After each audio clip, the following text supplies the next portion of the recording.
देखिए आपने अगस्त से डाटा दिखाया कि कितने अत्याचार हुए। मैं तो बोलता हूँ साहब, थोड़ा हकीकत की बात करें। अगस्त से नहीं, 1400 साल पहले से डाटा पड़े हुए हैं, और गल्फ कंट्रीज से लेकर के पूरी दुनिया के डाटा पड़े हुए हैं, इतिहास भरा पड़ा है। तो ब्रॉडर लेवल पे बात करना चाहिए।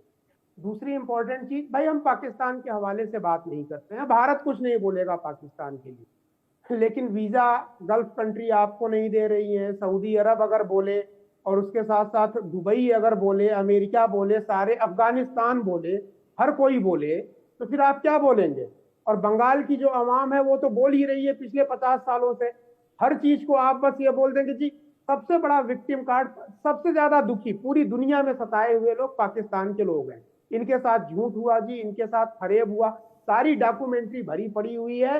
नियाजी ने ये बोला था कि हम तुम्हारी नस्ल बदल देंगे, ये डॉक्यूमेंटेड फैक्ट है। तो इसमें इंडिया का कहाँ रोल है? इंडिया तो हमेशा, भाई पाकिस्तान जब बना था तो 50 करोड़ रुपए हमने आपको अलग से दिए थे कि जाके खाओ पियो और आराम से रहो, तरक्की करो। हमने हमेशा कामना की। आपने क्या किया? क्योंकि आप ईपी सेंटर हो, ये भारत नहीं, ये पूरी दुनिया मानती है। गंदे और गलीज कामों के और आइडियोलॉजिकल गंदगी के लिए पाकिस्तान एक ईपी सेंटर की तरह काम करता है। टेररिज्म के लिए, ड्रग तस्करी के लिए, जितने तरीके के जुल्म होते हैं इंसानी हुकूक को खत्म करने के लिए। अभी आप देखिए, श्रीलंका का एक वर्कर था पाकिस्तान में, उसके गले में टायर डाल करके जो है वहां पे जला दिया गया। क्यों जला दिया गया साहब? क्रिकेट खेलने के लिए कोई जाता है तो बसों के ऊपर पथराव होता है।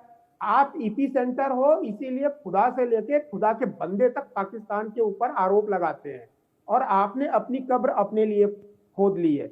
दूसरी इंपॉर्टेंट चीज मैं आपको ये बताऊं, भारत को इन चीजों से सावधान रहना चाहिए। ये इतिहास है, एक डॉक्ट्राइन इसके पीछे काम कर रही है।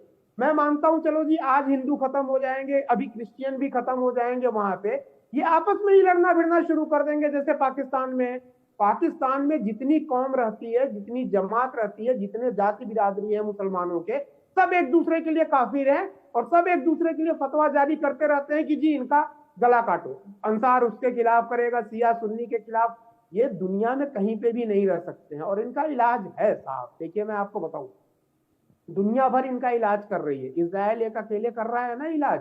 वहां पे भी इस तरह की बातें होती थी जो अंसार साहब बोल रहे हैं। ओस्मा बिन लादेन इनके यहाँ पाया जाएगा, और बोल रहे हैं कि जी आप पाकिस्तान के ऊपर इल्जाम लगाते हैं। आप भिखारी बन गए तो अपने कामों के कारण, अपने नीयत के कारण। आपकी नीयत कभी साफ रही ही नहीं, इसीलिए ज्यादातर ममालिक जो है भिखारी बने हुए हैं, जितने ज्यादातर। और ये एक इतनी खतरनाक डॉक्ट्राइन यहाँ पे पाकिस्तान इंप्लीमेंट कर रहा है। 50 साल पहले जो चोट हमने दिया है वो खुद सामने से तो लड़ नहीं सकता, अब बांग्लादेश के जिहादियों को आगे लाएगा। और 1000 कट्स वाली जो फिलॉसफी है, ये कोई बांग्लादेश का कल्याण करने के लिए नहीं जा रहे हैं, मदद करने के लिए नहीं जा रहे हैं। एक बोरी चावल पाकिस्तान ने बांग्लादेश को भेजा नहीं जब से क्राइसिस चल रहा है। एक दवाई नहीं भेजी इंसानों के लिए, एक स्टेटमेंट नहीं चावल दिया चावल कि तो ये भारत से जुल्म मांगा रुकने जा रहा है, चाहिए। चावल तो भारत से मांगा नहीं जा नहीं, रहा है। भेजा तो इन्होंने क्या भेजा? हाँ वो लीथल, वो गलीज डॉक्ट्राइन अपनी भेज रहे हैं, आइडियोलॉजी। ठीक है, जवाब ट्रेनिंग राणा अली, देने के जवाब लिए। जल्दी से। देखें, गुजारिश ये है कि टीवी पर बैठ के, जैसे मैंने पहले बात की है, कि हम इल्जामात की सियासत और इल्जामात की नहीं, बातें तो करते इल्जामात रहे। नहीं, फैक्ट है, तथ्य है। नहीं नहीं, मैं केवल इस मस्जिदों में बैठ के करना चाहिए, टीवी पे ना, टीवी पे मत करो जनाब। टीवी पे ये बातें इनको आईना मत दिखाओ, मस्जिदों में होनी चाहिए। पाकिस्तान के मदरसों में, लाल मदरसा, वो जो लाल मस्जिद थी, वहां पे क्या हुआ था साहब? भारतीय और परवेज भाई, मुशर्रफ थे ना। आप अपनी बात कंप्लीट कर चुके हैं, अब मेरी बात नहीं है। मैंने दरमियान में आपको नहीं टोका, आपने बड़े को गलत किस्म के अल्फाज भी इस्तेमाल किए हैं, लेकिन मैंने आपको नहीं रोका। सही ये सही, हमारा मैंने सही अल्फाज बोले हैं, आपको गलत लग रहा है सर। जो जो आईना एक दिखा दो जब तो गलत लगता है। का हमें हमें उससे पता चलता है कि जब हज़रत अली रजी अल्लाह तआला अन्हो का कौल है एक, कि जब इंसान बोलता है, उसकी जुबान खुलती है, तो फिर पता चलता है कि वो कैसा है। अरे कहाँ मैंने अल्लाह जब ताला का नाम लेके सुबह सुबह गुनाह कर रहे हो? आपके इस गलीज जबान से तो अल्लाह ताला का नाम भी नहीं आना चाहिए। जन्नत तो छोड़ो, दोजख भी आपको नसीब नहीं होगी जनाब। कौन है? ओ भाई, आप हो किस, कौन है? अरे आप आप हो कौन हो कौन से जनाब? ये सब करने आप वाले किस हो? जबान से ये सुबह सुबह करने अल्लाह वाले ताला हो का कि नाम ले कौन रहे हैं? कौन उस तरफ है, पवित्र कौन नाम को गलीज है, कौन नाम नहीं है? कर रहे हैं, किस आपको तो बात करने की किस तमीज नहीं गलीज है। जुबान से चुप आप ले करके रहे हो? बात सुनो। अरे तमीज बात मत सुनो चुप सिखाओ, करके। तमीज मत, बड़े मियाँ तमीज, तमीज मत सिखाइए, आपको तमीज अंदाजा ही मत। नहीं है कि पूरी आप बात किससे पूरी कर रहे हैं, दुनिया, क्या पूरी बात कर रहे हैं। जो अरे बकवास आप कोई आपके मुंह से फरिश्ते आती हो है, क्या? आप बोलते जा रहे हैं। आप कोई फरिश्ते हो क्या? आप चुप करें, आपने आप अपनी बात कर ली सिंपली है, चुप करें आप। डिक्लेयर्ड आपको टेररिस्ट पता नहीं है, देश के एक टेररिस्ट हो, पता नहीं किस जो किस्म के जबान से इंसान और हैं। आइडियोलॉजी से गलत इंफॉर्मेशन आइडियोलॉजी प्रोपोगेट आइडियोलॉजी कर रहा नहीं है है टीवी आपने। पे। ये आपकी आप मस्जिद पढ़ नहीं के है कि देखो, आप टीवी खुतबा पे बोलने पढ़ोगे। का मजा ही ये नहीं है। पाकिस्तान की किस मस्जिद किस्म का नहीं है कि लोग हैं, आप आपको खुतबा उठा के पढ़ोगे। आपने टीवी पे बैठा दिया है। बड़े मियाँ जबान को लगाम बड़े दीजिए। मियाँ छोटे मुझे बड़े मियाँ छोटे मियाँ नहीं चाहिए। ये आप जब पाकिस्तान की बात कर मस्जिद रहे नहीं थे, है कि आप आप खुतबा जब पढ़ बात के कर रहे निकल थे, मैं जाओगे। बोला हूँ बीच में। मैंने आईना सुनी ना दिखाया, आपकी आप बकवास भी सुनी है। ओस्मा बिन आपको लादेन बिल्कुल आपके बकवास बगल की में लगी हुई गया। है। नहीं, आप अपनी जबान को जरा लगाम दीजिए। हम आधे घंटे से आपको सुन मुझे रहे थे, जरूरत हमने नहीं है, नहीं बोला। आपको जरूरत है अपनी जुबान को लगाम हमने देने की। नहीं, आपको जरूरत है। आप अपनी जुबान को मैं काट के चुप करके फेंकिए। आराम से आप बात लगाम कर नहीं रहा हूँ, देंगे अपनी तो बात दुनिया पे बात काट कर के रहा हूँ। फेंक जाएगी। आपको अंदाजा आपकी नहीं है। जुबान को दुनिया काट के फेंक रही है। बड़े बड़े आए पूछा, आप जैसे फरमाइए। जुबान काटने वाले। कटोरा पकड़ा दिया ना, हाथ में कटोरा पकड़ा दिया। सारे भिखारी दुबई में और सऊदी अरब में पाकिस्तानी हैं, और वहां की गवर्नमेंट ये बोल रही है। अरे कुछ भीख भूख मांग के चैनल पे चले जाओ, चैनल वाले दे देंगे। कटोरा लाए हो साथ में कि नहीं लाए हो? बगल में अब कटोरा है कि नहीं? दिखाओ, मैं कटोरा दिखाओ। तुम कटोरा जैसे दिखाओ। इंसानों अरे को मुंह गलीज लगना नहीं इंसान, चाहता। कटोरा दिखाओ। जो तुम बगल जैसे में इंसान कटोरा जो है ना, लेके वो बैठे हो, प्लीज किस्म के इंसान जो है। कटोरा लेके तुम्हें बैठे अंदाजा हो, नहीं है। दिखाओ कहाँ है। हम भीख देने के कौन सा लिए ये तैयार हैं। वहां से हम उठा के भीख सर्कल देने के के लिए उठा के आपने तैयार वहां पे हैं। बिठा दिया टीवी के हमारे ऊपर। यहाँ की तो चवन्नी बात तुम्हारे करने की यहाँ के तमीज डॉलर नहीं में है। कन्वर्ट होगी। चवन्नी भीख दूंगा, डॉलर में कन्वर्ट होगी, दिन भर का राशन पानी तुम्हारा हो जाएगा। चलिए लेकिन ये एक बात है कि जब भी तथ्यों की बात आती है तो उन तथ्यों से भागने की कोशिश पाकिस्तान हमेशा करता रहा है। और मैं ये समझना चाहता था कि पाकिस्तान आखिर अब बांग्लादेश में क्या क्यों मदद कर रहा है, बांग्लादेश के में जिहाद आतंकवादियों को क्यों वहां पर पालने पोसने में लगा हुआ है, क्योंकि उसका देश तो खुद संभल नहीं रहा है। पाकिस्तान में हालत यह है कि खैबर पख्तूनख्वा में टीटीपी कहर बरपा रहा है, बलूचिस्तान में बलूच लिबरेशन आर्मी, पीओके में अलग बगावत, और इनका अपने घर संभल नहीं रहा है और ये आ रहे हैं बांग्लादेश में। लेकिन इस बीच बांग्लादेश की हालत देखिए, बांग्लादेश में भी हाहाकार मचा हुआ है और इस बीच बांग्लादेश उल्टे भारत को गिदड़भबकी दे रहा है। कह रहा है कि साहब अब शेख हसीना को सौंप दीजिए हमें।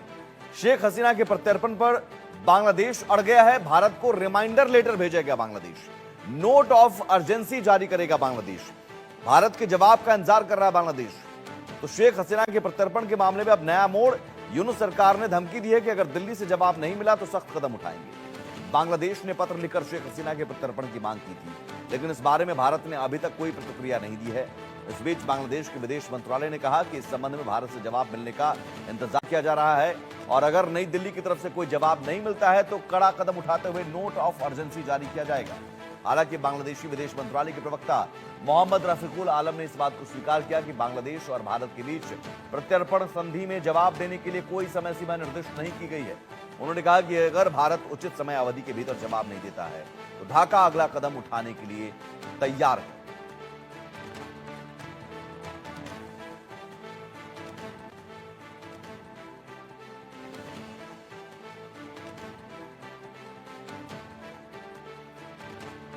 तो शेख हसीना के प्रत्यर्पण को लेकर बांग्लादेश अड़ा हुआ है, लेकिन इस मामले में क्या हो सकता है ये समझने के लिए अब चलते वॉल पर। बांग्लादेश जो कि हिंदुओं पर हो रहा हमला रोक नहीं पा रहा है, ईसाइयों पर हमला हो रहा है उसे रोक नहीं पा रहा है, कट्टरपंथियों को खुली छूट मिली हुई है, और अब ये कहने कि साहब ऐसा है कि शेख हसीना को प्रत्यर्पण करने से भारत इनकार कर सकता है। ये समझिए, हसीना पर लगाए गए आरोपों का कोई ठोस आधार नहीं है।